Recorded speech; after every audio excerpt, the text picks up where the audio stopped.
और इसी बीच देवली उनियारा विधानसभा चुनाव को लेकर इस वक्त की बड़ी जानकारी। देवली उनियारा विधानसभा चुनाव में निर्दलीय उम्मीदवार नरेश मीणा का बड़ा आरोप। निर्दलीय उम्मीदवार जो कांग्रेस से टिकट मांग रहे थे, उनका बड़ा आरोप ईवीएम मशीनों पर दिख रहा उनका हल्का निशान। नरेश मीणा ने कहा है कि साजिश के साथ ये काम किया गया है। नरेश मीणा जो निर्दलीय प्रत्याशी है देवली उनियारा से और त्रिकोणीय मुकाबला उन्होंने इन चुनावों का बना दिया, वो ये कह रहे हैं कि जो मेरा निशान है वो मशीन पर बहुत हल्का नजर आ रहा है और ये साजिश के तहत किया गया है। बहुत गंभीर आरोप उनके द्वारा लगाया जा रहा है नरेश मीणा द्वारा और पूरी व्यवस्था पर उन्होंने बड़ा सवाल खड़ा किया है। नरेश मीणा देवली उनियारा से निर्दलीय प्रत्याशी ये कह रहे हैं कि मेरे चुनाव चिन्ह को जानबूझकर हल्का किया गया है। ईवीएम मशीन पर मेरा जो चुनाव चिन्ह है वो लोगों को इजीली नजर नहीं आ रहा है।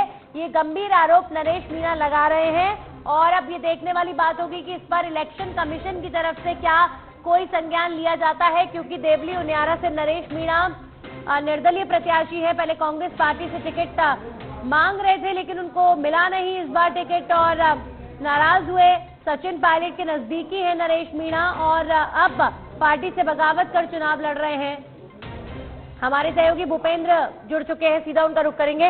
भूपेंद्र, बड़ा गंभीर आरोप निर्दलीय प्रत्याशी नरेश मीणा ने लगाया है कि उनका जो लोगो है वो बहुत हल्का नजर आ रहा है। क्या कहीं से कहीं तक कोई सच्चाई इस आरोप में? ये बताना चाहूंगा कि कई जगह देखा गया है कि जो नरेश मीणा का लोगो है वो हल्का दिखाई दे रहा था। उसके बाद नरेश मीणा खुद ने हमें फोन करके सतबेदड़ की टीम को बताया कि ये एक गंभीर आरोप लगाया है कि जो जितने भी ईवीएम है उनके जो निशान है वो हल्का दिखाई दे रहा है, जबकि अन्य पार्टियों का डार्क दिखाई दे रहा है, जो एक साजिश के तहत किया गया है। और उनकी लोकप्रियता और देवली उनियारा में जो लगातार उनका वर्चस्व बढ़ रहा है उससे घबरा कर ये काम किया गया है। जी नंदनी, बिल्कुल। यहाँ पर देखिए, जब चुनाव होता है और ये किसी भी प्रत्याशी के लिए बहुत ज्यादा चिंता का विषय बन जाता है, क्योंकि बेशक निर्दलीय उम्मीदवार है लेकिन अच्छा पैठ रखते हैं अपने क्षेत्र में और पूरी कोशिश उन्होंने भी करी है इन चुनाव के प्रचार प्रसार में। और उनके द्वारा जब ये गंभीर आरोप लग रहा है कि उनका जो निशान है वो हल्का नजर आ रहा है, तो क्या अभी तक कोई जो वहां पर सरकारी अधिकारी है उनकी तरफ से कोई बयान दिया गया, इलेक्शन कमीशन की तरफ से कोई संज्ञान लिया गया क्या इस शिकायत के बाद? इस तरह की कोई यानी इलेक्शन कमीशन से हमने संपर्क साधने की कोशिश की, लेकिन कई जगह ऐसे चुनाव बहिष्कार इनमें लगे हुए थे, उसके बाद कोई सूचना नहीं मिल पाई है। अभी नरेश मीणा ने खुद इलेक्शन कमीशन के जो ऑफिसर है उनसे बात करके इस समस्या को जल्द से जल्द सही करने के लिए आश्वस्त किया गया है। चलिए, शुक्रिया आपका तमाम जानकारियों के लिए।